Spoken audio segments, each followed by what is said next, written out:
Have you ever stopped to think about the fans behind a band? What is it about the music that keeps fans coming back for more? Or is there more? My name is Renae Lipsmeyer, and I am the host of this podcast, The Space Between Podcast, the podcast where we talk about the fans of the Dave Matthews Band. Each week, a fellow DMB fan joins the show to discuss their journey with the band. Welcome to the Space Between Podcast.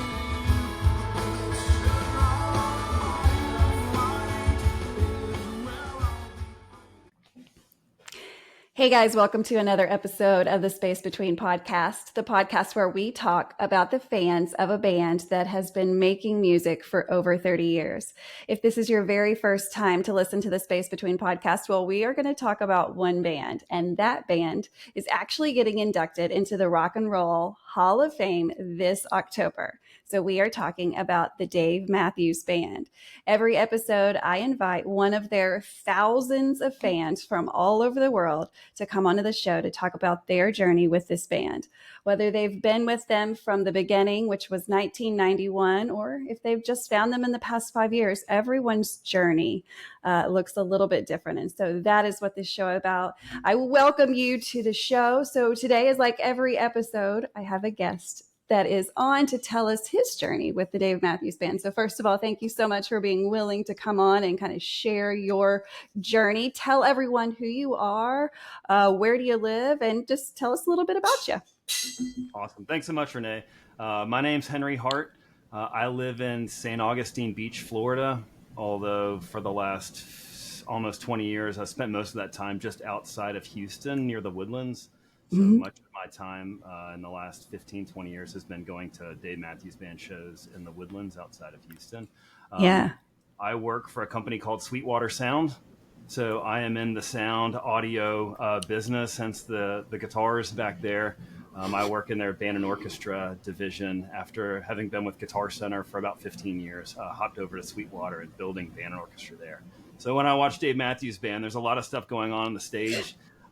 With my career, I'm watching more of Ray Sean and Jeff and thinking about saxophones and saxophone reeds and saxophone mouthpieces and percussion, and maybe not so much the other instruments up there personally. Right. Yeah, but that's where I am and that's where I live. Well, I love that. So tell me, we've got kids. Are you married? Tell us, give us a shout out to who lives in the house with you. For sure. Yeah. My wife, Christine, and our two daughters, Catherine and Jacqueline. Catherine is 17. She's a senior in high school. She just applied to colleges this past week here in Florida. It's a wild feeling. It's very nervous.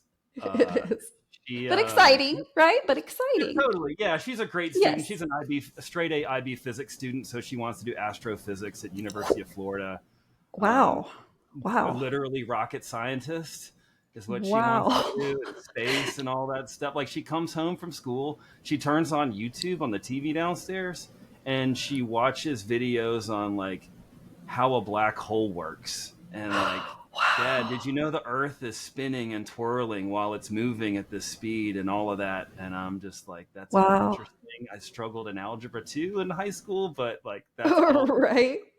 So, like, she's way into that. Our youngest daughter, Jacqueline, she's 15. She's into, earthly things like nature. Like when we find a cricket in the house, she's like, Dad, you can't kill any of the bugs. Spiders, ants. She's like, Dad, it's not their fault. So she grabs a piece of paper in a jar and like slides the paper under there and like lets the ants outside. And I'm like, I love that. Well, you know what? We need both kinds of people, right? It's so important to have all kinds of different people. And we need people studying black holes, and we need people studying insects and that. So you know what? That sounds great. I love it though, because what do they think about your profession? Because obviously your profession is wildly outside of those two professions. So what do they think about what you do for a living?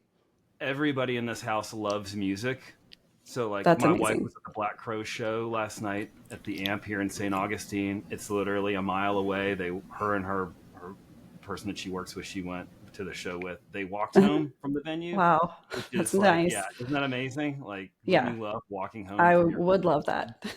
I would never be at home. So, I mean, we go to a lot of shows. So, so everybody loves music. So the kids think it's amazing. I mean, they're sick of hearing Gray Street. Like they're just like, Oh yeah, yeah.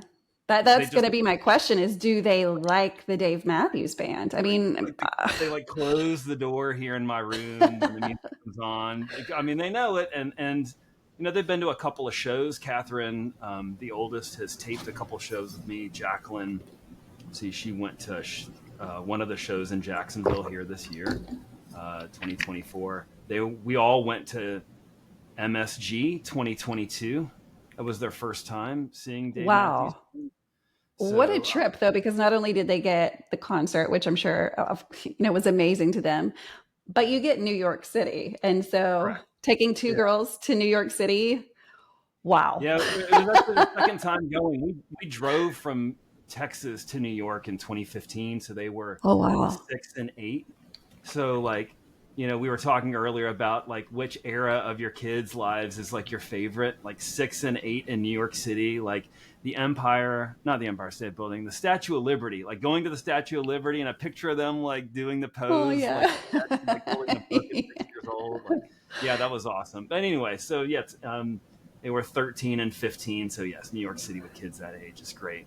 And we went with the didn't go with the Bergamos, went to the show with them, and they have a suite at MSG each year. So we Oh, were that's fortunate awesome. to see it from that Oh, that's perspective. I mean, amazing. don't get me wrong, I love the pit and love being up close and everything, but sometimes you want to just sit in a comfortable place and Yeah. block the And night. they bring you like barbecue and drinks and stuff. And I mean, you have your own personal bathroom. I mean, it's a pretty good gig. It's There are pretty good worse spot. ways to see a show. I mean, I'm getting old, man. Like, yeah, so some of those comforts are nice, and they're very generous Yeah, people and give us the opportunity to do that. So, of yeah, they course. like Dave Yeah. Matthews Band. It's not their favorite, you know. They're into So things who like is Billy. their favorite? They probably listen to a lot of similar, but then also they may have, their own special. Like, who are they talking about? Uh, Oldest, 5 Seconds of Summer, the 1975. You know, a little bit more pop rock. We're going to see Yeah. Luke Hemmings in November at Hard Rock Live in Orlando. He's the lead singer to 5 Seconds of Summer. Gotcha. Anybody watching this who doesn't know that band, their biggest song is probably Young Blood from about Hmm. 5 years ago, 4 or 5 years ago. The youngest, Conan Gray. We listened to a lot of Conan Oh Gray as a kid. yeah. What is that song that he sings? It's My probably favorite. his most popular one, but my girls showed it to me. Yeah. Ooh, I don't know. I can't think of it. He's amazing. Yeah, great singer. I think he started off as like a YouTube phenom, one of those folks who started just doing his own thing, and then Yeah. on a record deal, and again played at the Amp last year. Just walk to it or ride your bike. Wow. Ended up like Paramore, you know, bands like Yeah. that. So, Yeah. but they know all kinds of things. Like they like the Beach Boys, they like the Beatles. You know, So they they're know. super well rounded. They just like music. Like we don't live in a really big house. We're at the beach in Florida, Yeah. so like, they hear a lot of stuff, and I just listen to a lot of stuff, and so does my wife. So Yeah. whether they Yeah. like a lot of things or not, they're just going to be exposed to a lot of Yeah, music. and that's great. I think it's great. So tell us, like, how in the world did you become a fan of the Dave Matthews Band? Go back in time, tell us like when it is, and like, do you remember a lot of this time? Because of course, this band, I try to think of sometimes I can't remember what I did yesterday. So to go back, let me think here in 1994. I mean, that's so hard for me, but like I know just from talking with you a little bit that this is one of the things that really is Yeah, documented well in your mind. So take us back to the very first moment that you heard of the Dave Matthews Band. totally. And before I answer the question, I'll just say my mind apparently works the opposite that yours does. Like I remember dates really well. I vividly remember moments from a long time ago. It's not that I have like a photographic memory. Like I don't read a lot of books and I don't remember things like that. But moments in Yeah. my life that matter to me, I think Hmm. about them all the time. And so I've just thought about them time and time again, and they just haven't left. So they've just sort of Yeah. stayed kind of vivid in my mind. So that's how Yeah. this is a really easy story for me to tell because I think about it a lot. I grew up in Wilmington, North Carolina. I'm 44 years old, so I was born in 1980. So when the band was going on, I was like an impressionable teenage kid who was really into music And so it was like a perfect time for me when this band sort of came out, so to speak, for me to connect with it. And they were in that part of the country. So a lot of my friends in middle school and high school knew about this band. They played at a club in Wilmington in November of 1993. I have a couple of friends who were at that show, and I remember them telling me about it. I was in 8th grade. I had a mom and dad who didn't let me do those kinds of things, but my friends could. So there's a show at the Mad Monk Club. It's not there anymore, in November 93. And a couple of friends of mine, high school friends growing up with, were there. So around that time, a friend of my sister's named Catherine Smith had a cassette tape of Remember Two Things. And I didn't know what it was. It was just this cassette tape. And there was a couple of live songs, like Ants Marching is a live performance. So I thought I was listening to a live show, kind of. Like, is this a studio album? Is this a live album? What is this? But that was the music that was getting tossed around the friend circles, that was being played a lot. There wasn't anything on the radio yet, but we were all listening to the music. But it didn't connect with me at first. Like, I was like, what is this saxophone thing? And then there's like a violin. Like, I don't know about this. Like, I was listening, growing up in the South, you're going to listen to country, whether you like it or not. It's just there. It's everywhere. So, like, Clint Black, No Time to Kill, that album came out in 93. Like, those were kind of my jams. The 90s were a solid decade for country music, though. I love those so first good. 5 Clint Black albums. I mean, I put it up against anything anybody's done. And the fact that he wrote those songs is amazing. It's crazy. Yeah. This is not a podcast about country music, I promise. It's not, but it happens. Fine. So I didn't really connect with it so much. It didn't really hit. Then another friend of ours, Ashley O'Neill, I don't know how I remember these names. Again, I haven't seen these people in 30 years, but I remember who they were. Yeah. She had a cassette tape of a show. It was a Dave Matthews and Tim Reynolds show, April 22nd, 93 at the Prism Coffee House. And she let us borrow it. And like, I was starting to kind of like get it. Like, I was hearing, you could listen to the songs a little bit differently than the full band. The lyrics were a little more clear. And that show is actually a DMB live release now. So it's a pretty well-known show, but I was listening to this in like the fall of 1993 or early 1994. And I was starting to kind of get it. But the real thing that really turned me on was my sister Karen was listening to Under the Table and Dreaming. So this would have been after September 27th, 94. So like fall 94, I think probably January 95. I heard a piece of a song that I was like, what is that? I actually really like that. I need to find what this is. So after my sister left the house one day, because she would never let me listen to her stuff, I grabbed that black CD. I mean, you know how it is, older sister, teenager. I would have been 14, then a senior in high school. This black CD with the name of the songs written around the edge is like, that's the thing that this song is on. So I grabbed the CD. I vividly remember going into my room, putting it into my CD player on my little shelf above my bed, and hitting play and skipping through the songs to try to find the part of the song I liked. So I go to the first song and I start skipping and I didn't find it. I go to the second song, What Would You Say? Listen, that's not it. Go to the third song. I quickly knew it wasn't Satellite. I go to the fourth song, Rhyme and Reason. That's not it. I skip through the thing and I skip through the thing and I'm not hearing it. And then all of a sudden the CD starts skipping on its own. You're like track 14, 15, 16, 17. I'm like, is there something wrong here? Like, is my CD player broken? Like, I popped the disc out and I like looked at it thinking it was scratched. I'm like, no, that's not, this doesn't make sense. I'm like, shit. I listened to this whole damn CD. Put the CD back in, close the lid, as CD players did back then. And I hit play. And thankfully, it was the end of the first song. It's the Hey Laws and the Roy solo at the end of Best of What's Around. And I was like, it got me. Like a very bright major key, soprano sax, positive, these Hey Laws and the melody of the saxophone. It just grabbed me. Like none of the other songs did. And I love that album and I love everything about it now. But at the time, that was it. So I listened to that song over and over and over and over and over again, mostly because I wanted to hear that last, I don't know, 45 seconds. That really Yeah. like grabbed me on it. So that was how I started, and then I went back to that cassette tape of the Dave and Tim show, and I started learning to play guitar. And I got a guitar Christmas of '94, so it's like I got to learn how to play this thing. So I learned how to play the guitar basically off of Dave Matthews Band songs and the Under the Table and Dreaming Wow. tab book and a couple of other albums, but that was. And Dave Matthews Band songs are not easy to play for those of you who don't play guitar, or like you're watching that on stage and you're like, Dave, he does it so easily. He's just singing, doing it. No, no, no, no. Right. It is really, really, really hard to do that. So I spent hours and hours in my room in high school. I never went to a high school football game.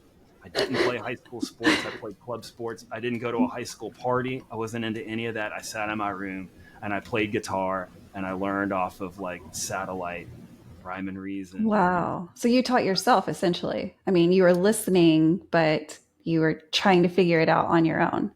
Totally. Yeah. I did the Berklee summer program. Berklee College of Music is a very renowned music school in Boston. I went there the summer before my senior year of high school. Got to live in Boston for 6 weeks as a 17-year-old Wow. kid, which was pretty That's awesome. pretty amazing. And I had like famous musicians. I mean, famous in the I don't want to say in the serious musicians world, because all musicians are serious in my eyes, but like Exactly. people who are well known in like the guitar world who aren't like Hmm. Jimi Hendrix. I mean, those Hmm. people teach classes at Berklee, and I was 17 taking private lessons from Joe Stump, like on a scalloped Yngwie Malmsteen electric guitar, and I'm just like, oh my god. Anyway, Wow. Wow. so that like so what would have happened had I had what if Best of What's Around was the eighth song on the album and I just gave up, you know? I don't know if you've ever told your sister that, like, thank you. And also, I used to steal your music, and I'm so grateful it was.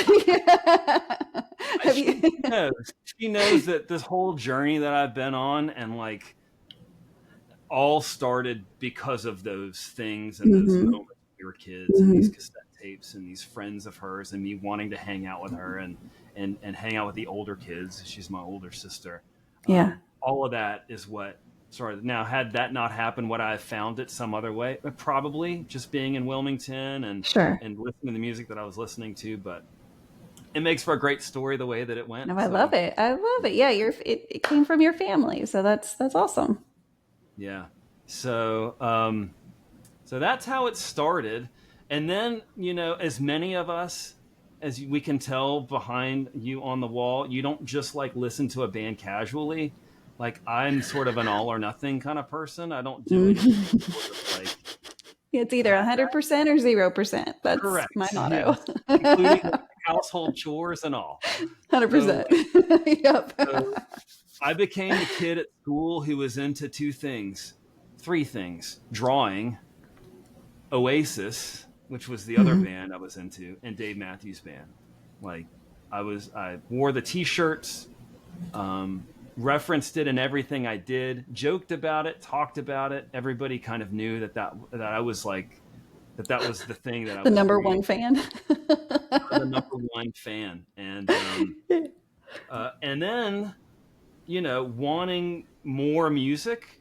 Like if you just get albums, I mean that's great, but you're very limited in what you're going to listen. I mean, you're Hmm. listening to the same song over and over. And I kind of went back to that cassette tape and was like, I want more of these cassette tapes.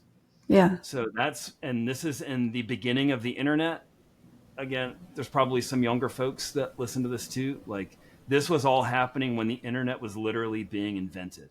Hmm. So, Which and sounds wild, right? We sound like back in the 1900s, like we sound yeah, like grandma and grandpa now. and you're not joking with like it was the 1900s. Like I have to like catch myself. If somebody says something like that, you're not joking. Like that is literally true. you know. My kids tell me all of the time that they're the ones that kind of like pointed that out. They were like, "Mom, you Yeah. were born in the 1900s." I'm like, "It's not that long ago, but it sounds forever ago." Is it okay to tell your kids fuck you? I mean, like, I know, but it I just kind of mean, made me go, "Huh." Yeah. Okay. I'm going to use that later. Yeah. So, so one of the things that happened at that time that has kind of turns into a bit of a story later on is, again, in the invention of the internet, there is no Facebook. There's no social media. Hmm. It doesn't really exist. There are social communication methods. Like Yeah. people were just getting email addresses, and like emailing people was the way to communicate. There was no text messaging. The cell phone had not been invented to the point Could where ask people everybody for their email. yeah. So somebody named Alex Crothers, who was a student at University of Vermont, a freshman at school up there, he had a class, and I've talked to him about this. We've Mhm. gotten in touch recently. He had a class where he had to basically tell a story or go on a journey, and it was like a storytelling class, some Uh-huh. weird abstract class, and he somehow parlayed that project for class into going to the IT department and asking them to set up an email list where, again, this is social media back in 1993. This was October 1993. He created a thing where you could send an email to a group of people and they all got the email. And then somebody else would send an email and the group would get the email. And you could do a thing called a digest where you just got the collection of emails once a day. So he created something called the Minarets Digest, and people joined this mailing list, and they would send emails about Dave Matthews Band. And Wow. this was the very first Dave Matthews Band social media thing where people, mostly in New England, but it eventually branched out across the country, were able to communicate online about Dave Matthews Band. It was the very first thing. It went from Wow. it went from October 93 to May 4th, 95. When he left school for the summer, he went back to school and didn't turn it back on. So Mhm. fast forward to 2006, I was like determined to find this email list deep in the internet catacombs. So I emailed the dean of the IT department at UVM, and was like, Uh-huh. "Hey, here's this thing that I'm looking for. Can you help?" And he's like, "Funny you mentioned that. We're going to start a project on data archiving. Let me get with my class, and I'll get back in touch with you." And a month later, he sends me an email explaining that they went into the old hardware at school. This was 13 years earlier because this is in 2006. They went into Uh-huh. the old hardware in the closets. They found the machines and the servers and the hard drives that had this information. They used it as a class project to extract that data out, and he sent me a text file of the entire digest, start to finish. Wow. So, being an Wow. almanac admin, we went through the entire thing. We got a bunch of set lists and songs and performances and things, and it's now archived on the DMB Almanac website. You can click a button and read the entire digest and see all of that neat stuff. That is incredible. I bet when you received that email and you were just reading through it, it was, I mean, how I did remember that where I feel? was. I was on Yeah. San Jose Boulevard in Jacksonville driving to work, and I was at a red light, and I got an email. All right, I got a text message from somebody telling me to check my email, Uh-huh. and I got to work and I looked at it, and there it was. And we kind of, the Wow. almanac guys, we kind of just went giddy for a couple of days about Yeah, all it's that. like finding a dinosaur bone. Yeah, You found it. You knew it was yeah, out there, but you just had to find it. yeah. So That's amazing. yeah,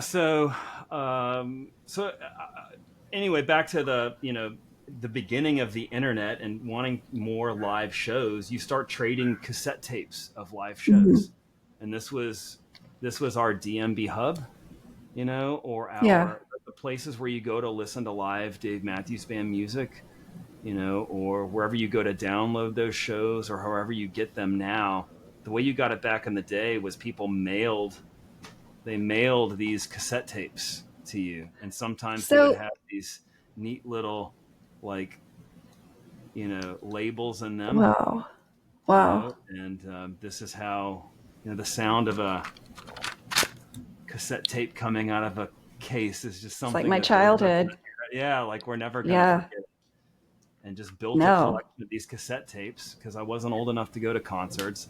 Mom wasn't gonna let me drive to Raleigh or Right. Charleston. Michigan or Virginia. I was 15. I was 14. So, how does one find, only because I really don't know, and I'm sure that listeners probably don't know this either, how did you find people that had the tapes? Yeah. So going way back again, this is in the first couple of years of the internet.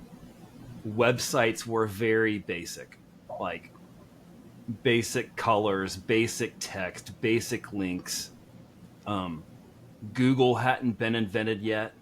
There were very basic, like, like, like. We use Google both like as a proper noun as a company, but also Mm-hmm. Google it. Like the Mm-hmm. equivalency of Googling it would take you to these things. One of them would be like a web ring, is what they called it, where there would be multiple websites about the same thing, and you would connect to one another, so to speak, and you Huh. would come to a page and read about this person going to Dave Matthews Band shows and see their tape list. And you wanted to go to the next website in the ring, you'd click a button at the bottom of the screen and it would take you to the next website that's the next Dave Matthews Wow. Band fan. And they were called web rings. There's one example. Once you got connected with enough people and you found folks that had like massive tape lists, you would Mm-hmm. pretty much just hover to those folks, see which new tapes they got, and then like when the show from Jones Beach '96 happened, you start going to their page every few days to see when they got the tape, because they might know tapers and might have gotten it from the source. So you had to wait weeks, sometimes months. Sometimes you'd see a tape on a website where you're like December 25th, 1992. There's no way they played a show on Christmas Day, but you'd trade for it because you wanted to know what that was. Turns out it's Right. a mixtape, but it's Oh. very like internet sleuthing. But imagine internet sleuthing without Google and without Mm. Wikipedia and without, uh, antsmarching.org or the Almanac. Right. The band wasn't even putting up set lists at this point, like. If someone's listening to this and they're like, you keep talking about the almanac, what are we talking about? An almanac that you get off the bookshelf and look through, like, what are you talking about? It's this book that we printed last month, with like hundreds of pages, Yeah. taking nostalgia like all the way back. No, the DMB Almanac, dmbalmanac.com is a website created by Rob Boken and Matthias Nino. And there's about 6 or 7 more of us now that do it, admin it. And it's Mm-hmm. a digital archive of Dave Matthews Band's live tour archive. So it's got every live performance of the band, Dave Matthews and Tim Reynolds, performances by band members performing with other bands since the creation of Dave Matthews Band in March of '91. It's got a discography. It's got set list search function, so you can go to the website and say, when was the last time the band played Seek Up, Song that Jane Likes, and Ants Marching in that order. You can click those buttons, hit search, and it spits out the results. That's And wild. just imagine how a website just geeked out to the max regarding Dave Matthews live shows. That's pretty much what it is. It also That's has the another. almanac. That's the almanac, and you should see some of the stuff we talk about on our Discord, like deciding like what features we want to do. I mean, the things I've we heard a talk few secrets just because Rob's been on the show a couple times. I hear Yeah. that y'all have had some amazing trivia sessions, and I mean, I would not even volunteer to compete in that trivia because I'm sure it is like some I mean, information that most people don't know. yeah. I mean, this is for most of us. This is one of our biggest hobbies, like Yeah, outside of like our jobs and our families. Like we right.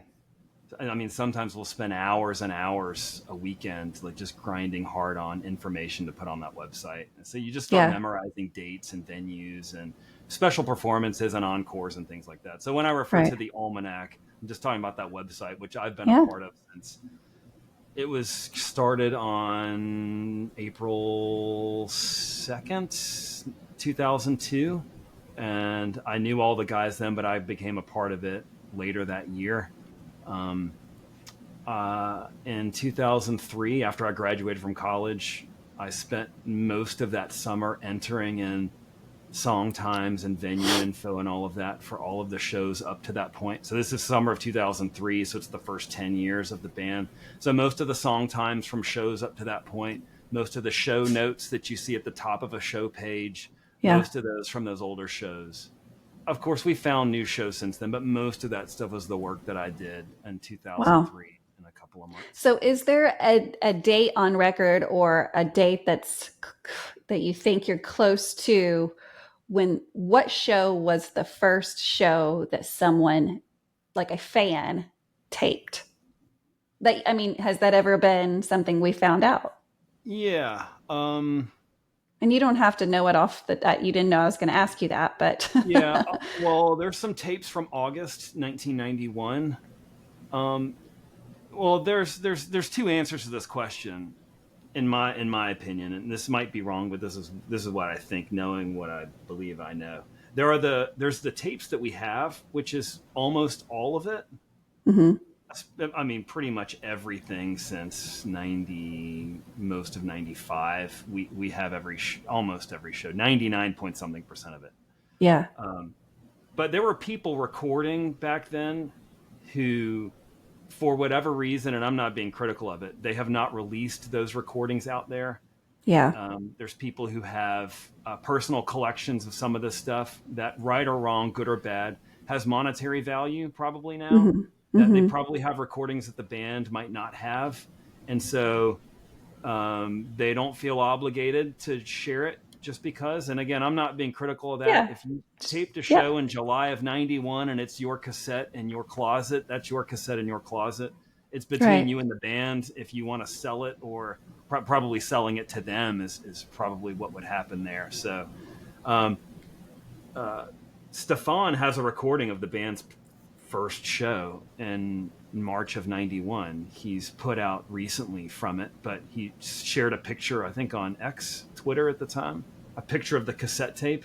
So like their very first Wow. show exists, but we've only heard one song of it. So we know there's a lot of stuff from the old days that has been recorded that's sitting on tapes that aren't Do out. you think, I mean, and I don't know the reasons why people hold information, but that begs the question if Stefan actually has the whole recording of the very first performance, do you think he would ever let us hear it all? Like release all of that? I'm an optimist. I believe that there is a I don't believe that there is music that will intentionally not be shared one day. Yeah, so would Stefan or the band ever release that first performance? I'm an optimist. I feel like unless there's a real reason not to, that it will one day as part of a box set or Oh yeah. a 50th anniversary of the band or something. There's different ways to look at this. One is, um, while the band was kind of up and coming, it was not uncommon for the sound guy at the soundboard to tell the tapers who were plugged in recording to turn off their decks during particular songs of particular performances. Yeah. That definitely happened, and we know it did because we know guys. It was mostly guys who were taping the shows back then who told us that they were like, Why do "Yeah, you think? Why do you think that is? because there's this new song that the band is still working on. It doesn't sound Oh, good yet, and they don't want trash performances of a new song to get floating out and around. register Yeah. and like Yeah. kind of hurt the band's brand I or get like." it. I I mean, get we've it. heard some train wreck stuff out there. Like, there's some bad performances. No I offense, mean, Dave, but no, sometimes when I you mean, put the hey, you can't be perfect. we all make mistakes and it's fine. But when you're still like trying to sign a record deal and you're still Right. trying to sell tickets, you really want the best version of yourself to be out there. So I Yes. understand the management, and the band probably doesn't give two shits about what's recorded and what's out. I just don't seem like those sorts of people. Maybe they did, but the management, it's their job to put the best version of this band forward. Hmm. And so on the one hand, like not wanting bad performances makes sense, at least in the early days. Now it's kind of like, who cares? Yeah. Yeah. Like, to me, but maybe it still matters to them. So some of those performances, they just sound bad. Yeah. Like it all sounds good to us, but to them, if it's just like, I mean, this really I think doesn't it's sound great. I the understand not putting that out. right. The things I've heard, that are out there that are just like, the early 90s. Mm-hmm. I agree. That is not when they sounded the best, only because I know the future, right? Right.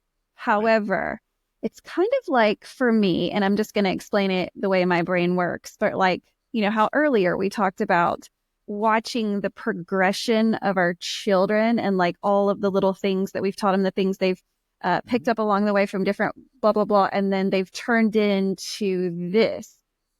For me, it's the same way when I listen to those early recordings, like, okay, they were figuring it out. They were kind of figuring out like, what's our, okay, this works this way. Like it doesn't just come out perfect. It doesn't. It's something that I believe they continuously worked on.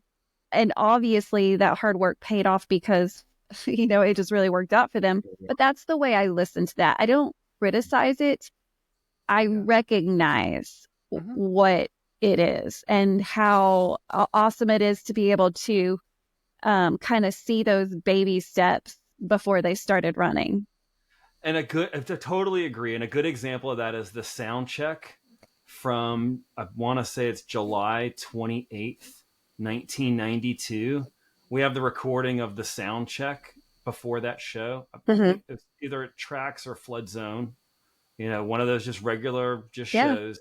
And they were writing Drive In, Drive Out during that. Holy shit.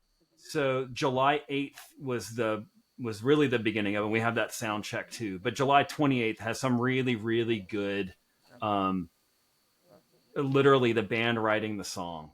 Wow. And you can hear like Stefan wanting to do the bass line doing a certain thing, and Dave just totally ignores him, which is probably his way of saying, I'm not interested in that at all whatsoever. The nice way to say no. A nice way of saying that's a dumb idea, kid.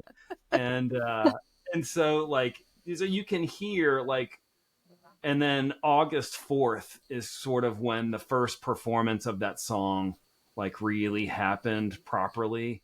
So Wow. you could tell that it took them about a month to do that, at least Wow. that we know of. And Yes. anyway, Drive In, Drive Out, but in the beginnings of it, like when they're kind of putting some of these songs together, they don't sound all that great. And you got to Mhm. remember, like the management, and this isn't, I'm not being critical or negative in any way, but they're there to promote the band to make a financial success here. Yes. And A band is a so business. it's a business. And Mm-hmm. as much as we love everything about Dave Matthews, in 1992, some of the stuff wasn't its best version. I'll Yeah. just say that. And I understand wanting to Yeah. keep that in the closet, so to speak, but aren't we past all that now?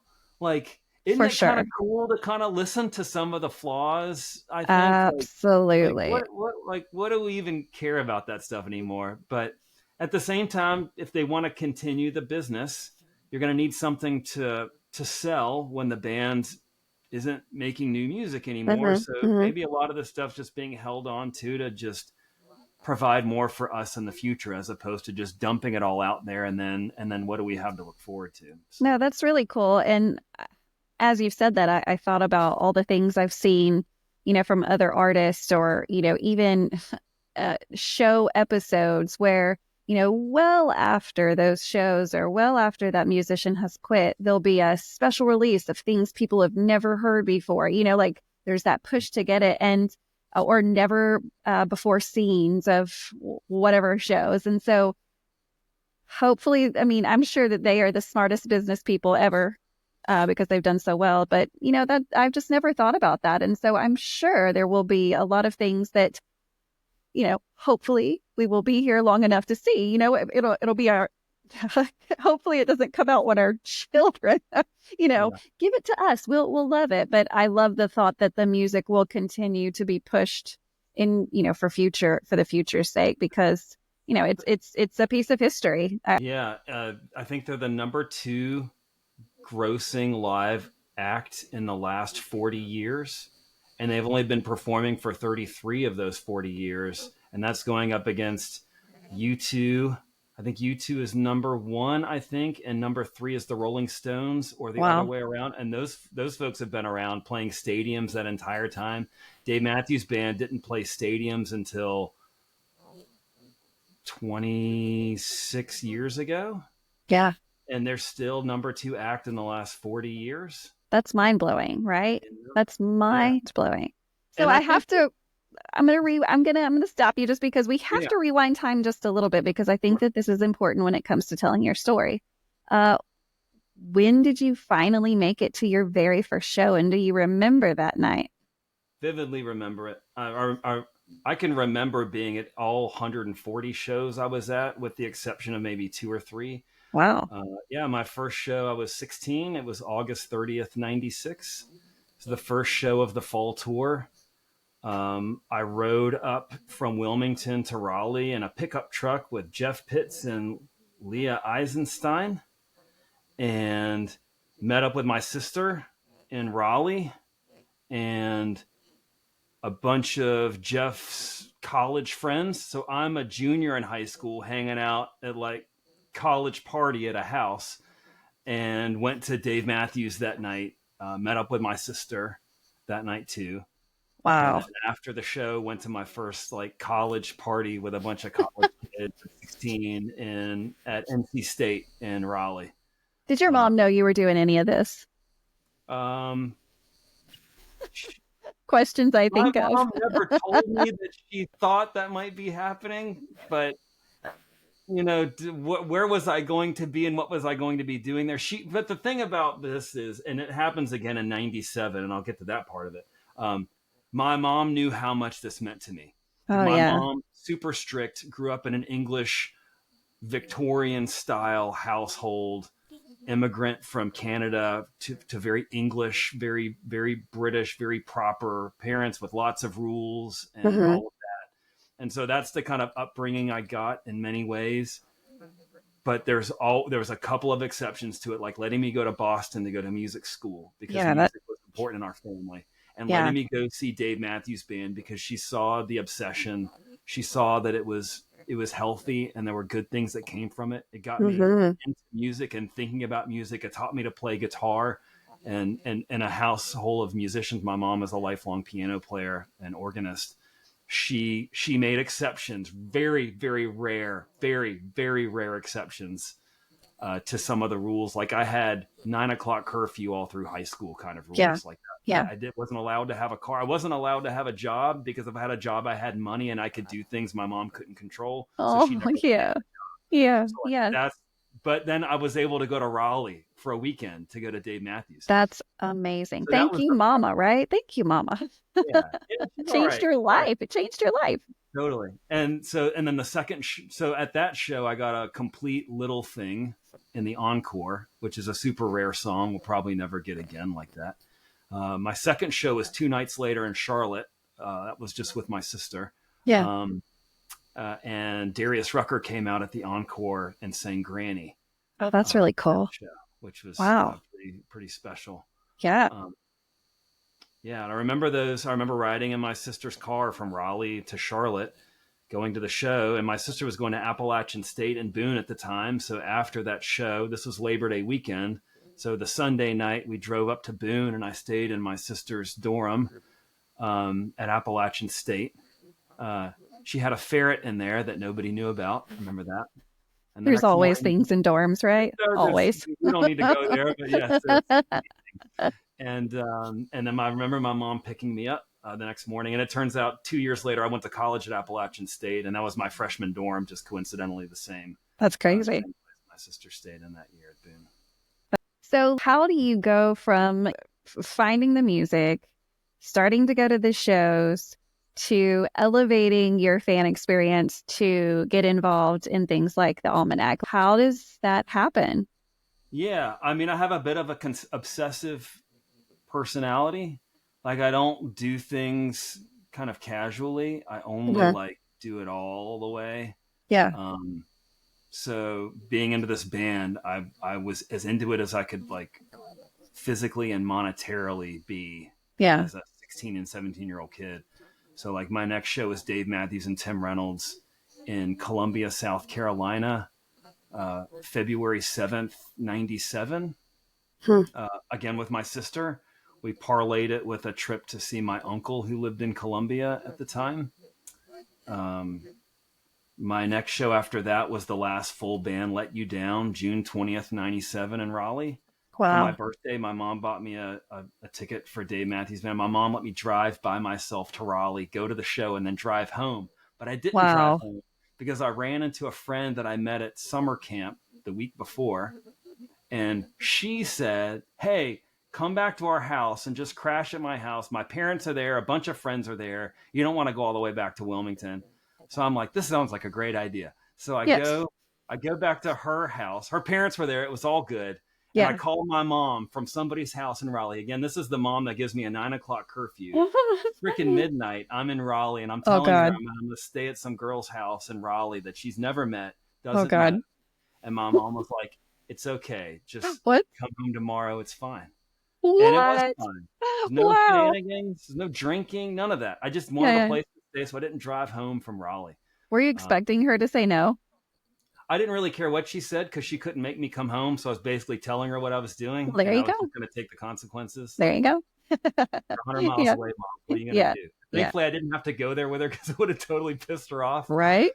But anyway, that's how I was when I was 17.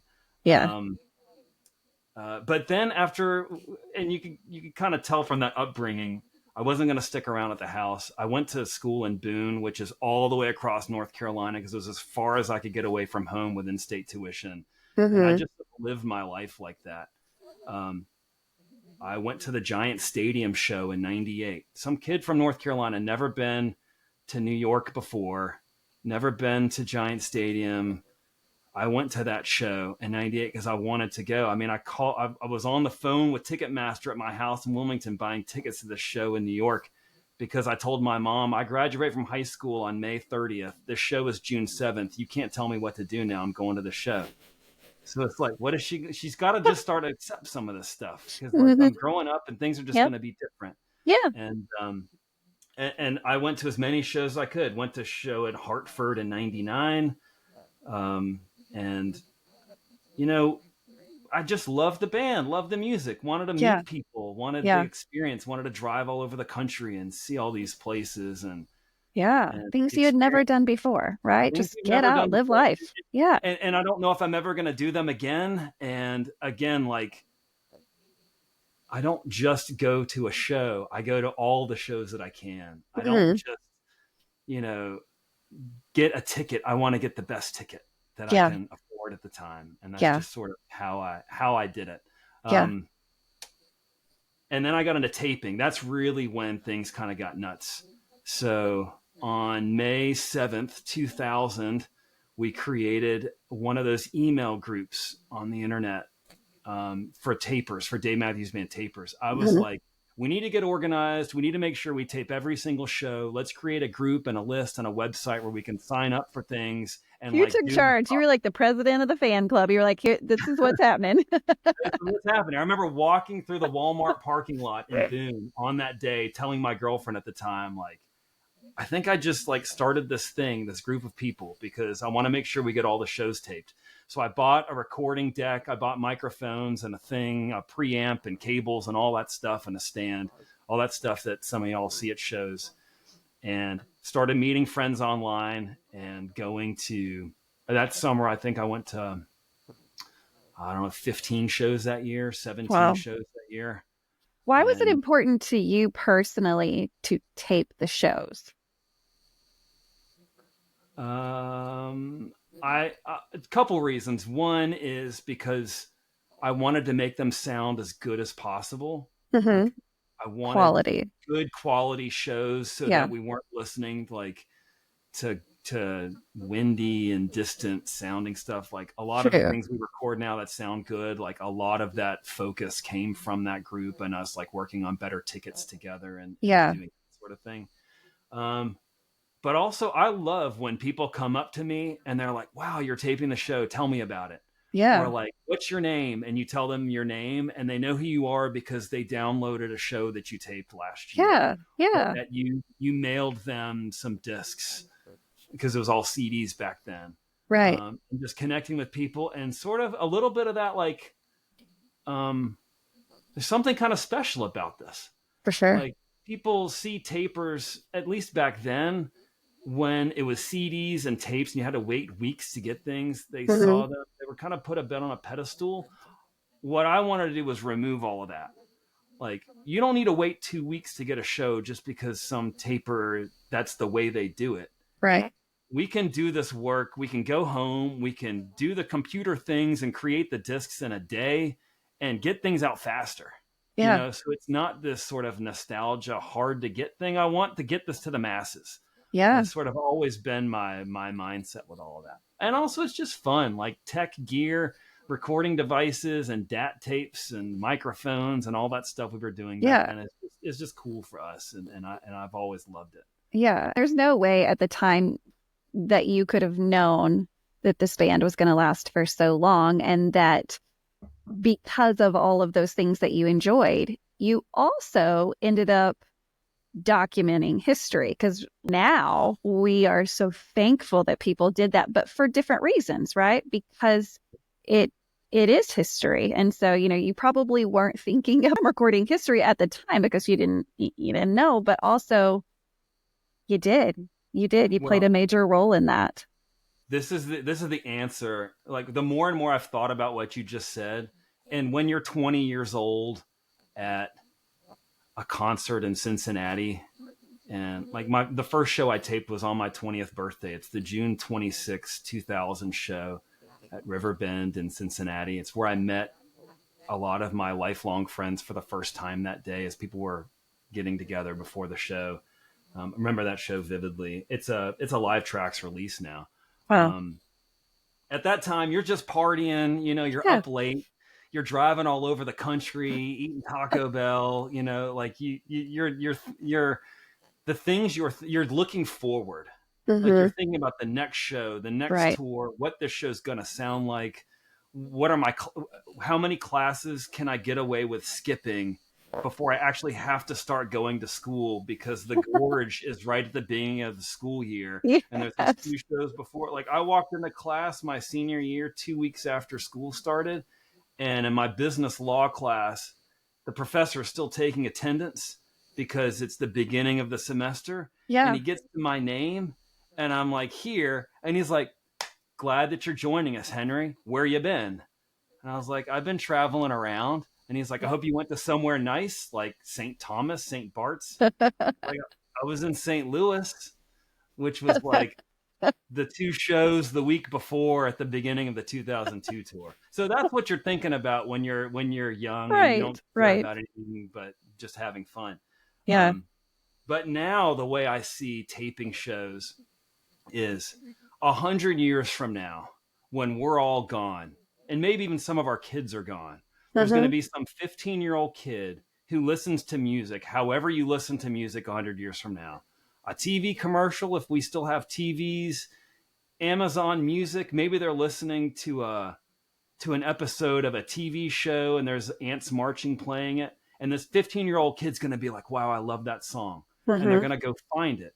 And then they're going to go find Ants Marching by Dave Matthews Band. And it's going to be their Hmm. favorite song. And then they're going to Yes. want to hear more. They Yes. can either just hear a handful of albums that were made 100 years before that are going to sound fine. But if they want to obsess like we obsess, if they want to be into this band the way we are without actually having shows to go to, they're going to find this live archive of Hmm. a couple thousand concerts. They're going to have over 1,000 versions of Ants Marching to listen to for years of their life. And if we don't tape these shows, if we don't have an almanac, if we don't have these podcasts, if we don't have these fan websites like Ants Marching, and Nancy's.org that was around back in the day, or that Minarets archive that Alex Crothers created in 93, and all the things that happened from that, this 15-year-old kid never hears that song, never has that additional music to listen to, never obsesses about it, and just moves on to something else. Hmm. But we've given that kid something because of our love of live recording, our ability to not pay rent for 6 months so we could buy concert tickets, which is absolutely a thing that I did in my senior year. Like that's how I see it now. It's like looking in the future for future fans who aren't even here yet. Yeah, that's pretty incredible. Well, I know that the Dave Matthews Band is something that not only shaped just what you were listening to and what you were doing, but it also introduced you to a lot of people. And I know that, you met your wife. And so everybody wants to hear a good love story. So tell us, like, how in the Yeah. world did you meet your wife? So I was taping shows. This would have been spring 2002.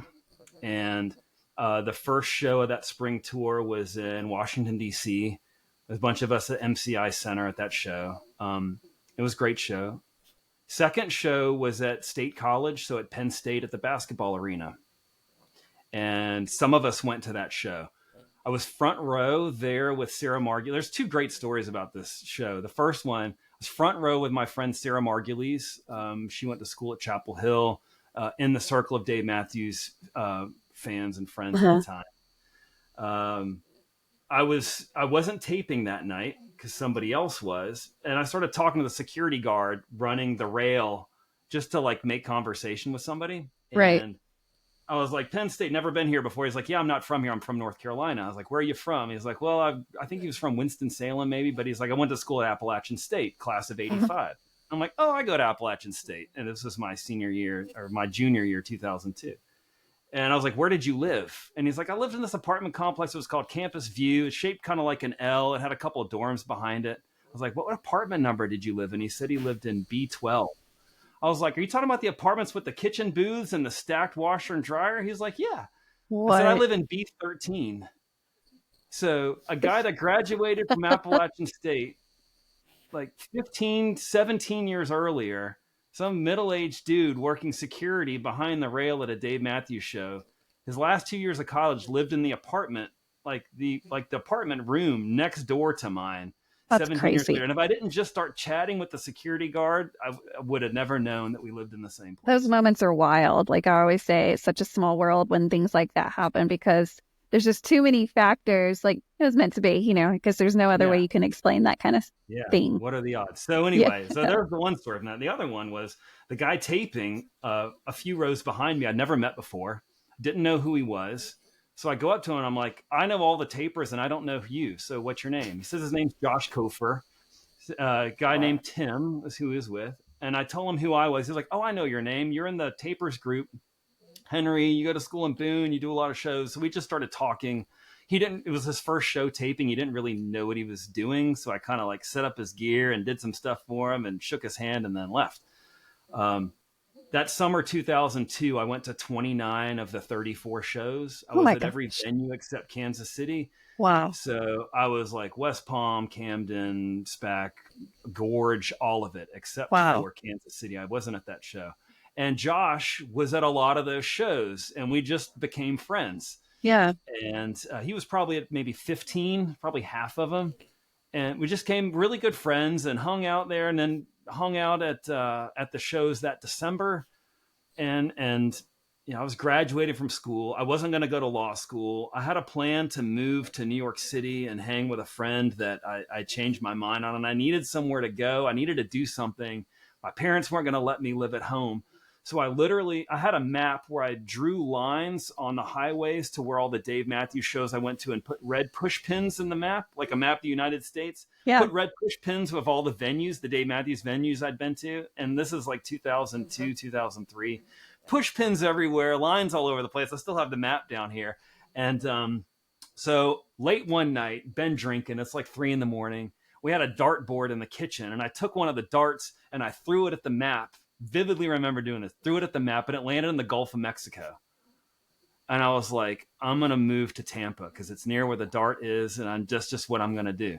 True story. I left Boone that summer and asked Josh if I could crash with him. And I moved to Tampa, Florida. And that was my post-college career. Wow.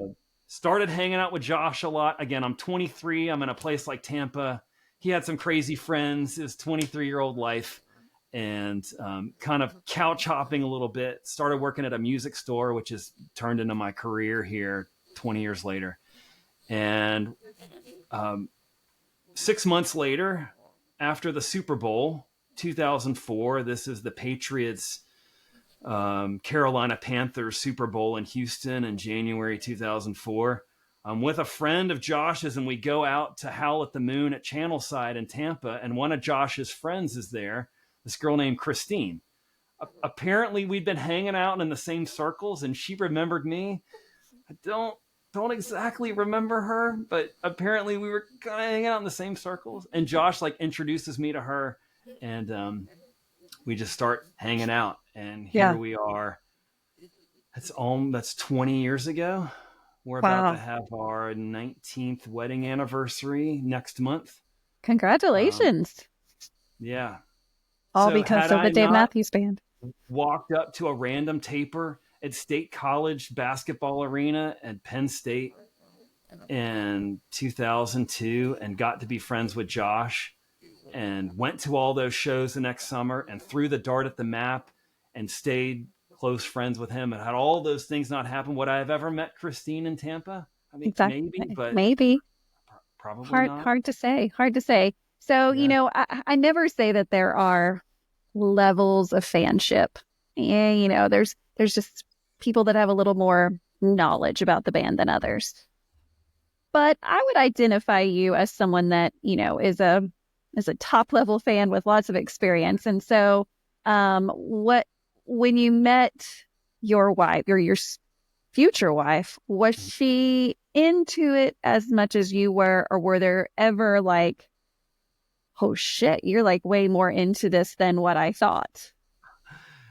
I think everybody who meets one of us and like gets in a relationship with us has that oh shit moment. Like whether they're into it like we are or not, they're like, wow, like we're talking about whether or not we're paying rent over some concert tickets. I didn't have that on my Henry Hart relationship bingo card. Like I think it's maybe it's not paying rent, and I don't think we ever did that. But like I think all of our significant others, all of our partners, sort of have that moment at some point. She'd been to Dave Matthews a couple times before with people, so she liked them. She had the Central Park CD, the Live at Central Park CDs. And Don't Drink the Water is one of her favorite songs. Yeah. Where Are You Going is one of her favorite songs. That's our song from our wedding. So it wasn't too much of a bridge. Like she doesn't go to all the shows I go to. She's good with maybe 2 shows in a row, like 4 shows, and she's kind of tapped out. Yeah. But thankfully she's into the band, and she does like them. It is really nice when it's on both sides, equal or not, but it is nice for the other side to at least respect it and be like, okay, cool. Like, I don't need to do it at that level, but you go right ahead and chase your dreams or whatever it is. My husband and I have that, the Dave Matthews Band for me, and I love it when he goes, but does he want to go to every show that I want to go to?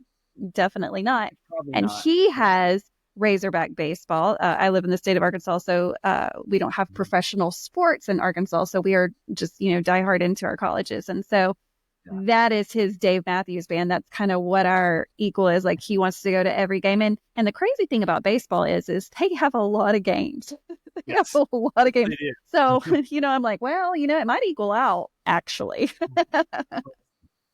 That's cool. Yeah. Well, you mentioned the fandom thing, like how big of a fan, and yeah, I can get a lot of questions right on a trivia night, but there are some questions that I don't know anything about the band. And usually when I tell people this, they're like they don't understand it really. Yeah, well, tell us, give us an example. I'll give you, I got 3 of them, all kind of connected. So somewhere in September of 2003 is when Some Devil came out. And that's when I was in Tampa, living the life, doing all that almanac work. And, I burned the disc. I might have gotten it before it was released, or somehow, however we got music in 2003. I was riding with a friend to Clearwater, so over this big, long bridge in the Tampa area. And I remember putting the disc in and us listening to it. And I knew Gravedigger and I knew Stay or Leave, but I think that was probably all that I knew. And we kind of skipped through it. and we thought it was absolute garbage. And coming from a Dave Matthews fan like me, I was like, I'm not connecting with this in any way. And he took the CD. He was riding in an old Hoopty convertible, like it was not a nice ride. Yeah. He takes the CD out while we're on the bridge and slings it. Oh my! And that was the last time I heard the Some Devil album. It's been 21 years, and I've never listened to it again. There's songs on there I have no idea what the Dodo, have no idea what it sounds like. I think Up and Away is on there. I can't even name the whole disc, the whole album. So there's a Dave Matthews band, well, not a Dave Matthews, a Dave solo album that I've got. I don't own it. I mean, I can play it on multiple devices, but it's in my vault. And one day I will go back to it and I'll listen to that album, and it'll be like listening to it for the first time because it will I haven't be heard it in over 20 years. I did the same exact thing with the Come Tomorrow, yeah, and Away from the World albums. I wasn't littering and throwing stuff out of a car. I listened every to it. every album just out the window, over the bridge. Trip to Clearwater, Dave Matthews Band just came out with a new album. Contributing to our garbage problem in the oceans. Exactly. No, I didn't. Again, 23. It was a long time ago. We don't do that. So those other two albums, I listened to them once, kind of skipped through them, and I haven't listened to them again. Now, having been to a lot of shows in the last 3 years for the first time, like the amount of shows I've been to, there's this huge peak in my college years, and then there's this very low number for 15 years raising kids and doing all that, and now it's peaked again. So apparently, Away from the World, I've heard almost all of those songs live, and even Come Tomorrow, I saw those songs, but like Beach Ball and Snow Outside, I have no idea what those songs sounds like, and whenever I do almanac work, I intentionally avoid all of that. So I've got 3 Dave Matthews albums that I don't know anything about. I don't know what they sound like. There's a song called BKK, BK, DK, BK, whatever that thing. I have no idea what that is. There are no words to it. Good to know. There are no words. Like, people are like, somebody asked me a while back what I think about the song Gaucho. Apparently it's like, it's amazing. A song people like, or I have no amazing. idea. But yeah, I think that'll be cool for you later to hear. You almost have something reserved, like you've got your own brand of bourbon. You just got it sitting, you're waiting, and it's going to mature, and then you're going to listen to it and be like, "Yeah, oh my God, why?" I think this is what's going to happen, though. If I can be really honest, I think you're going to hear it whenever you decide to, and you're going to regret not finding it sooner, because there's some bangers on there, like amazing shit. But I respect your game. I respect it. There's a song I heard in West Palm this year.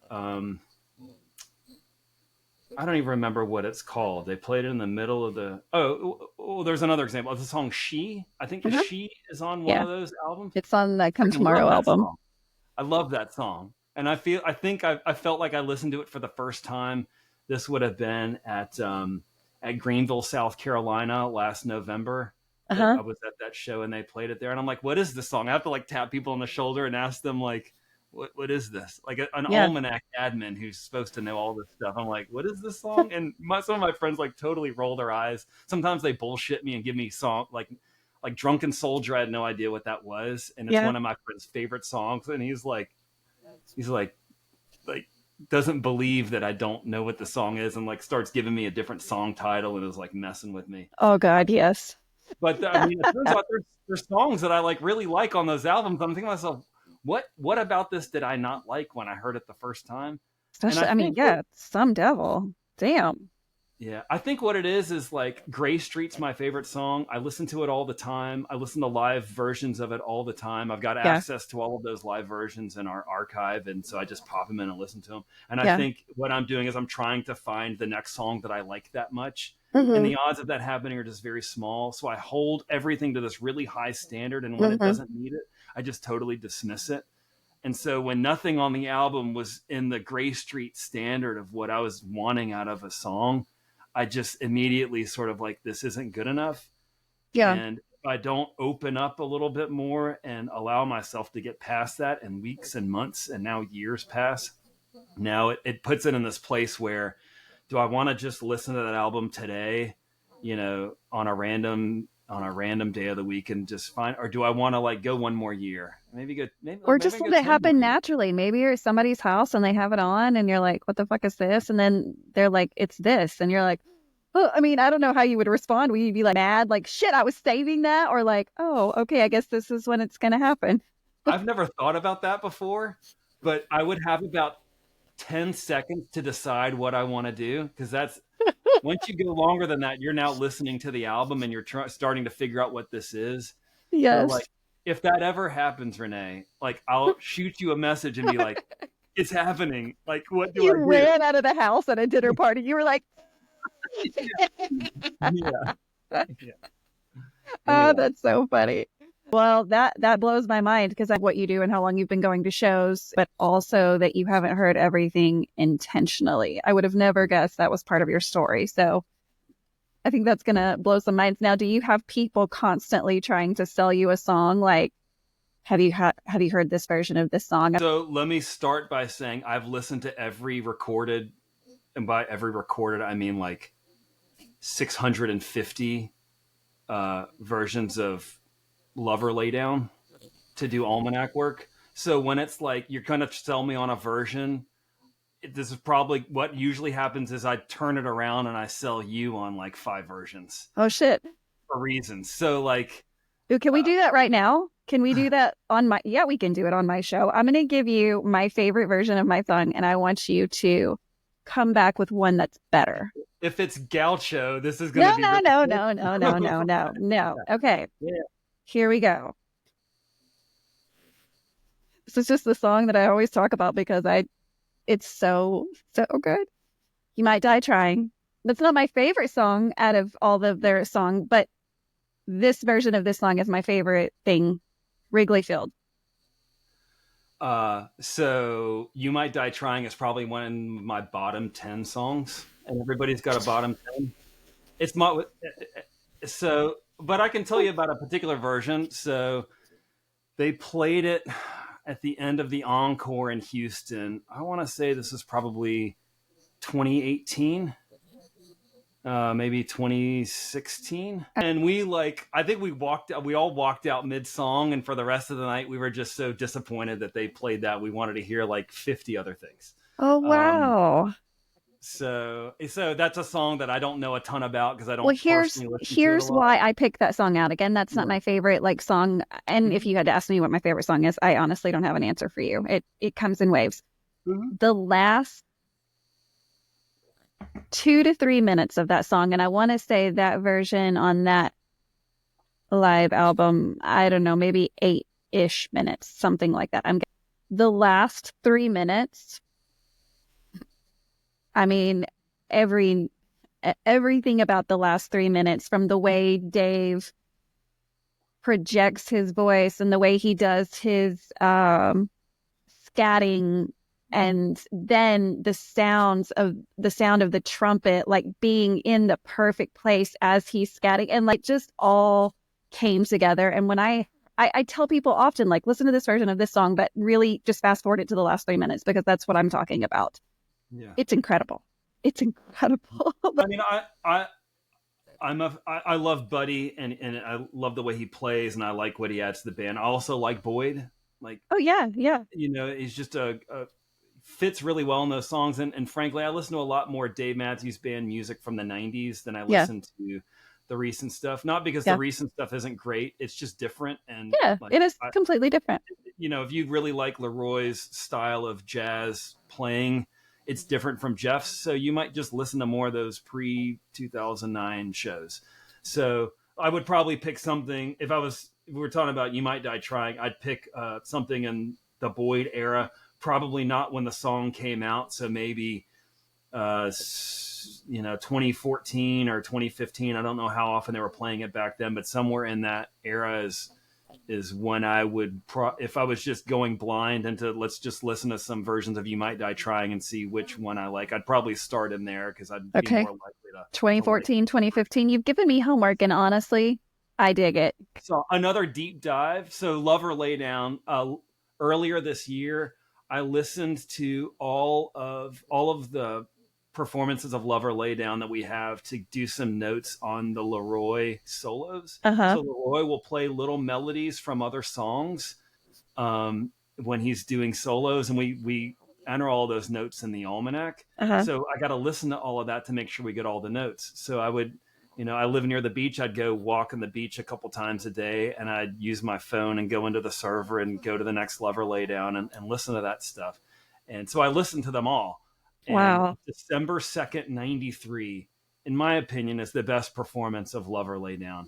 And when I say the best, what does that mean? Like, Leroy doesn't even play that song anymore, unfortunately. But he does.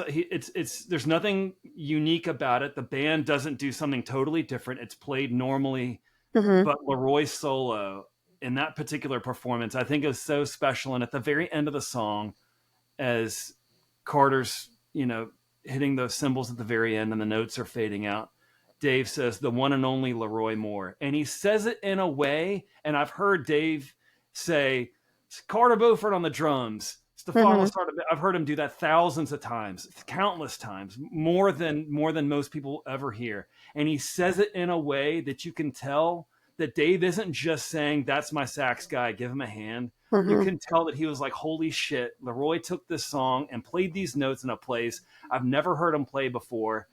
It's just another show in the middle of a fall tour. There's nothing special about it, but you can tell that Dave is like, that is my man right there. Wow. He just took that song to a place we have not heard it go yet. And it's December 2nd, 93. What I can do is make an audio video thing of it and drop it to you. You could put it on your Facebook page or whatever. For sure. For sure. Yeah, definitely checking it out. That's how I hear these songs. Like I've heard every Crash Into Me because I had to do all the Dixie Chicken notes in the almanac. So every time he does that Dixie Chicken thing at the end, we type in the almanac that he did that. But you got to listen to every single one because sometimes he doesn't do it. That's right. And I mean, there's versions of that song in July of 1997 where Stefan starts it in a bass solo. And it just adds something different to the song that unless you like listen to this stuff as a hardcore fan, you won't grab. And so, July 1st, I think the first 7 or 8 shows of 1997, this is when they were out West. So a couple of those shows were Red Rocks. There's some California shows in there. That's when I would listen to Crash Into Me, July of 97. Gotta take all these notes for you, for those of you that are driving. I don't know, you gotta hold on. But you can also find this on YouTube, which is a great way to go. And like, if you take notes, because Henry's given us like so much history. It's been a history lesson in this episode for sure. So Henry, thank you so much. There's no way we could cover your complete history, not without, many, many episodes with you. But answer one question for me. And what keeps you coming back for more Dave Matthews Band? I think there's only 4 songs that they've released that I haven't seen live. So I'm not really chasing anything anymore. I think of those 4 songs, Alligator Pie is the only one I'd ever have a chance of hearing. The other 3 that they're never going to play. So I'm not chasing songs. This isn't me like bragging or anything, but I've pretty much heard it all.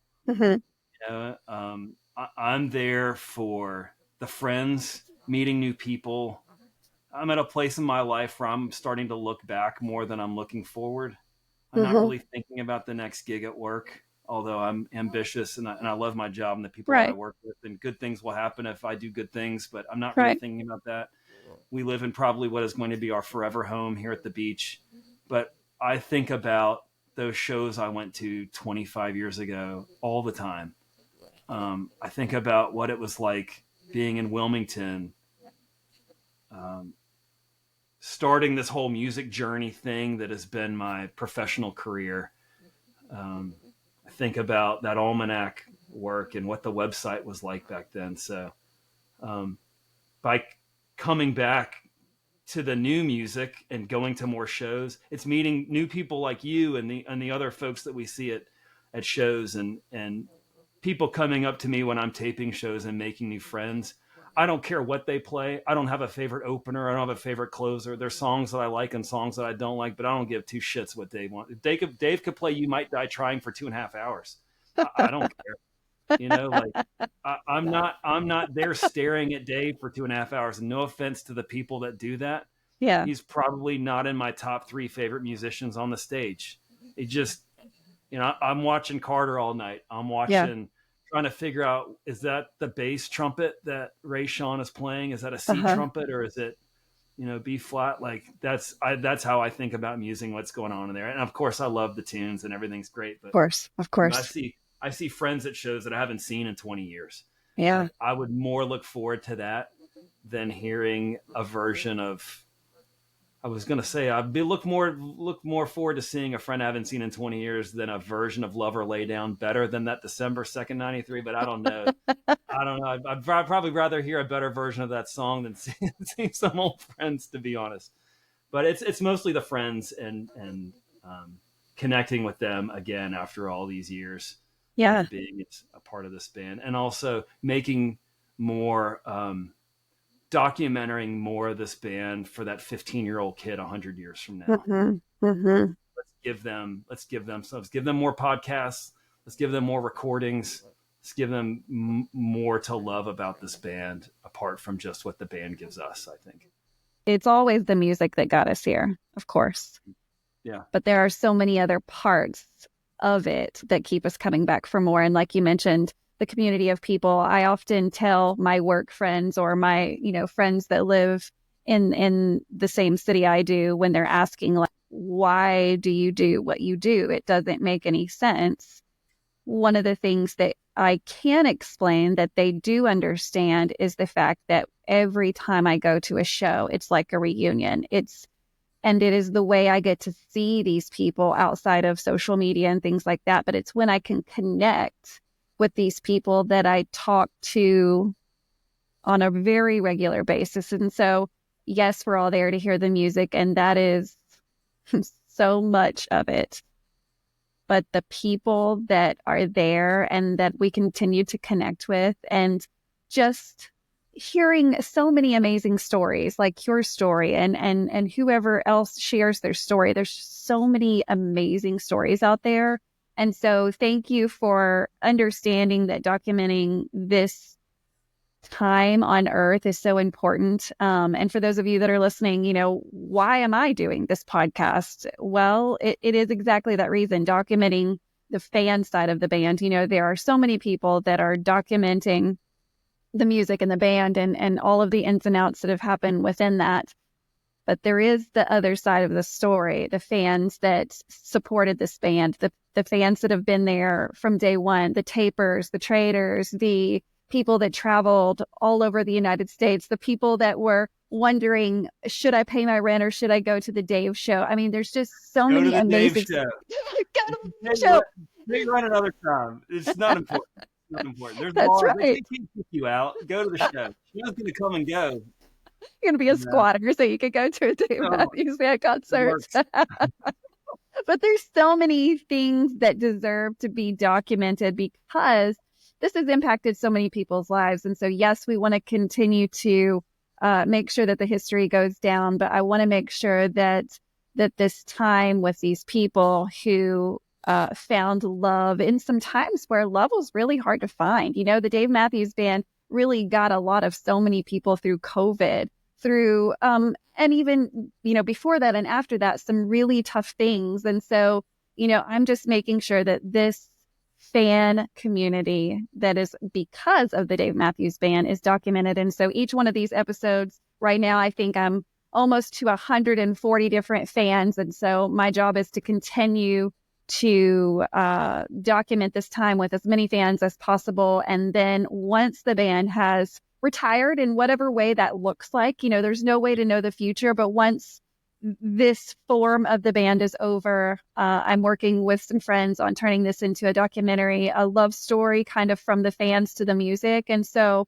if you're interested in sharing your journey, I encourage you to reach out on any social media and just say, hey, I'd really love to share my journey, whether you've been a fan for 5 minutes. I'd love to hear that. Like, what did you hear that made you go, hey, who is this?